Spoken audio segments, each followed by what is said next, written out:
മഹാലക്ഷ്മി സീരിയലിൻ്റെ latest episode റിവ്യൂയിലേക്ക് എല്ലാ കൂട്ടുകാർക്കും സ്വാഗതം. ഈ ചാനലൊന്ന് സബ്സ്ക്രൈബ് ചെയ്ത് സപ്പോർട്ട് ചെയ്യണേ. ഉണ്ണി പ്രതാപനെയും മേഘനാഥനെയും കൂടി കാണുകയാണ് കേട്ടോ. അതിനുശേഷം നിങ്ങൾക്കൊന്നും ഒരു നഷ്ടമില്ലല്ലോ, എനിക്കാണല്ലോ നഷ്ടപ്പെട്ടത് മുഴുവൻ എന്നിങ്ങനെ പറയുകയാണ്. അങ്ങനെ പറയരുത് ഉണ്ണി, കുഞ്ഞെല്ലാവരുടെയും കൂടി കുഞ്ഞാണ്, നിൻ്റെ മാത്രമല്ല, നിനക്ക് മാത്രമല്ല നഷ്ടം. അവളെ ആരെന്ത് ചെയ്യാൻ പോയാലും അവർ തിരിച്ചടി കിട്ടുകയാണ് എന്നിങ്ങനെ പറയുകയാണ്. അത് കേൾക്കുമ്പോൾ മേഘനാഥൻ പറയുന്നുണ്ട്, നിങ്ങളങ്ങനെ പേടിച്ച് പിന്മാറിയാലും ഞാൻ ഒരിക്കലും പേടിച്ച് പിന്മാറില്ല എന്നിങ്ങനെ പറയണം. ഞാൻ ഇനിയും തുടർന്നുകൊണ്ടേയിരിക്കും, ഞാൻ അവളെ അങ്ങനെ പേടിച്ച് പിന്മാറില്ല എന്ന് പറയണം കേട്ടോ. അത് കേൾക്കുമ്പോൾ ഉണ്ണി പറയുന്നുണ്ട്, ഞാൻ കൺസ്ട്രക്ഷൻ കമ്പനിയിൽ നിന്നും ഒരുപാട് വെട്ടിച്ചും തട്ടിച്ചും ഞാൻ ഒരുപാട് സ്വത്തുണ്ടാക്കിയിട്ടുണ്ട്, എന്നിട്ടും ഞാൻ കഴിവുകെട്ടവനാണെന്നാണ് എല്ലാവരും പറയുന്നത്. കരുണയെ കാണാൻ പോകാൻ തന്നെ എനിക്ക് പേടിയാണ്. കരുണയുടെ അവസ്ഥ ഇപ്പം എന്താണെന്ന് എനിക്കറിയില്ല.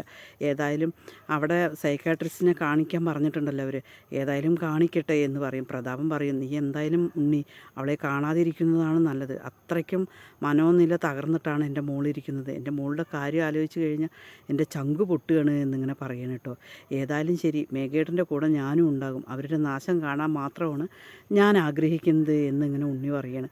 അത് കേൾക്കുമ്പോൾ മേഘം പറയണ്ട, ഞാൻ അവർ രണ്ടുപേരുടെയും ജോലി തെറിപ്പിച്ചല്ലോ, അത് ഇനി നേരെ ഞാൻ പോകുന്നത് അവൾ വാടക വീട്ടിലേക്കാണ്, അവിടെ പോയിട്ടാണ് ബാക്കി കൊടുക്കുന്നത് എന്ന് പറയണം. സാഗരേട്ടനെ ഞാൻ ഒരിക്കലും അവിശ്വസിക്കില്ല, എന്തായാലും എൻ്റെ സാഗരേട്ടനെ എനിക്ക് തീർച്ചയായിട്ടും അറിയും എന്നിങ്ങനെ പറയണം കേട്ടോ. അതിനുശേഷം മേഘം പറയേണ്ടത്, നീ ഒരുപാട് നിഗളിക്കാതെടി, ഇവൻ ഇപ്പോൾ ജയിലിൽ പോകും, അത് കഴിഞ്ഞാൽ നീ എന്ത് ചെയ്യും, നീ പിച്ച തണ്ടി നടക്കേണ്ടി വരും എന്നിങ്ങനെ പറയുമ്പോൾ മഞ്ജു പറയുന്നുണ്ട്, ഞാൻ പിച്ച തണ്ടി നടക്കുകയാണെങ്കിലും ഒരിക്കലും നിൻ്റെ അവിടേക്ക് ഞാൻ വരില്ല എന്നിങ്ങനെ പറയണം കേട്ടോ.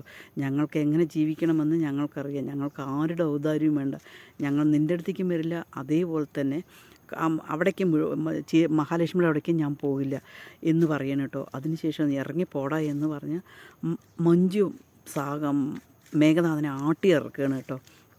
നിന്നെ ഞാൻ കണ്ടോളോടി എന്ന് പറഞ്ഞതിന് ശേഷം മേഘനാഥൻ അവിടെ നിന്നും പോവുകയാണ്. പക്ഷേ കണ്ണനെ മഞ്ജു പോയി കഴിഞ്ഞതിന് ശേഷം ഭയങ്കര വിഷമമാവുകയാണ് കേട്ടോ.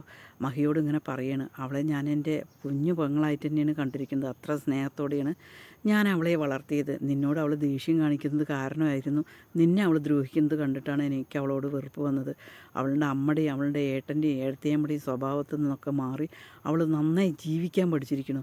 അവളെ നമ്മൾ സഹായിച്ചിട്ടില്ല എങ്കിൽ പിന്നെ എന്ത് ചെയ്യും എന്നിങ്ങനെ ചോദിക്കുമ്പോൾ മഹാലക്ഷ്മി പറയുന്നുണ്ട്, ഒരിക്കലും നേരിട്ട് സഹായം അവൾ സ്വീകരിക്കില്ല, അവളുടെ മനോനില അങ്ങനെയാണ്, നമുക്ക് വേറെ എങ്ങനെയാണ് സഹായിക്കുക എന്ന് ചോദിക്കുമ്പോൾ പെട്ടെന്ന് തന്നെ കണ്ണന് മാർക്കോയെ ഓർമ്മ വരും കേട്ടോ. മാർക്കോയോട് വിളിച്ചിട്ട് കാര്യങ്ങളെല്ലാം പറയുകയാണ്.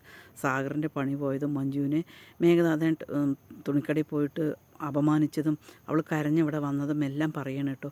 അതിനുശേഷം മാർക്കോയോട് പറയണം, ഞങ്ങൾക്ക് എന്തെങ്കിലും സഹായം അവൾക്ക് ചെയ്യണം മാർക്കോ, അതിന് നീ തന്നെ വേണം എന്നിങ്ങനെ പറയുമ്പോൾ മാർക്കോയ്ക്ക് ഭയങ്കര സന്തോഷമാണ് കേട്ടോ.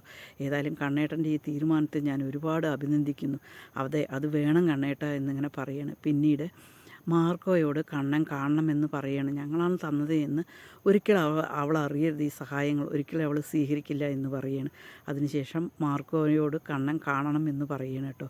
പിന്നീട് കണ്ണൻ മഞ്ജുവിനെ സഹായിക്കും. മഞ്ജുവും സാഗറും കണ്ണൻ്റെ സഹായമാണെന്ന് അറിയാതെ അവർ നല്ല രീതിയിൽ ജീവിക്കാൻ പോവുകയാണ്. പിന്നീട് മേഘനാഥൻ മഞ്ജുവിൻ്റെ വാടക വീട്ടിലേക്ക് പോവുകയാണ് കേട്ടോ. മേഘനാഥനെ കണ്ടതും മഞ്ജുവിന് അങ്ങനെ ദേഷ്യം വരികയാണ് കേട്ടോ. നീ എന്തിനാടാ ഇങ്ങോട്ടേക്ക് വന്നത് എന്നിങ്ങനെ ചോദിക്കും.